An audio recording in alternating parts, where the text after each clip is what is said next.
Sobrang apurahan na ako dyan, siguro mga 8 na yan ng umaga. Paano ba naman late na namin nalaman na meron na palang pasok yung asawa ko. January 2 pa lang kasi at alam nga niyang pasok nila ay January 3. Bagong gising lang kami pareho niyan kaya naman hindi pa ako nakakapagluto. Kaya naman habang naliligo siya ay nagpalaman na nga ako nitong mga tinapay para nga ito yung pabaon ko sa kanya. Dinamihan ko talaga yung pabaon kong tinapay. Sabi ko habang nasa bangka ka ay kumain ka at pagdating mo naman sa trabaho ay kumain ka uli. Pinabaunan ko na nga rin siya nitong mga pongkan, sunkiss, pati na nga nitong dalandan. Basta lahat ng mga asim may pinabaon ko na. Maya-maya naman ay umalis na nga siya para pumasok. At sabi ko nga ay mag-overtime ka dahil marami nga tayong bayarin.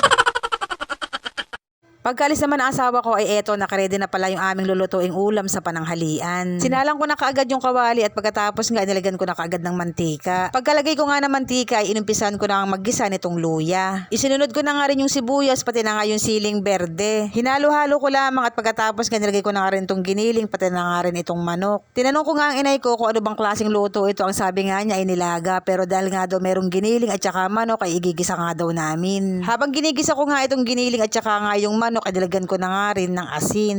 Hinalo-halo ko lang uli at pagkatapos nga nilagay ko na nga itong sabaw na hugas bigas. Kalimitan talaga kapag nagluluto kami ng nilaga, mapababoy man yan, manok or kahit na nga mga isda, ang sinasabaw talaga namin ay hugas bigas. Yung hugas bigas daw kasi ay nakakapagpawala nga daw ng lansa ng manok tsaka nga daw ng isda. Nagkamali pa nga ako dyan dahil sabi nga na inay ko dapat daw konti munang hugas bigas ang nilagay ko tsaka ako nga daw pinakuloan yung giniling at tsaka nga daw yung manok. Pero dahil nailagay ko na nga lahat ng hugas bigas, ay sige, go na, diretso na kagad ang pagluluto. Pagkakulo naman ng sabaw, ay nilagay ko na nga rin itong upo. At meron nga po pala akong trivia, kapag nga daw po kayo laging kumakain ng upo, ay babait nga daw kayo at wala kayong ibang sasabihin kundi opo, charing. Ay huy, joke lang iyon. Pero sabi nga kapag nga daw ang anak ninyo ay hindi marunong magpo at opo, ay pakainin nga daw ng upo.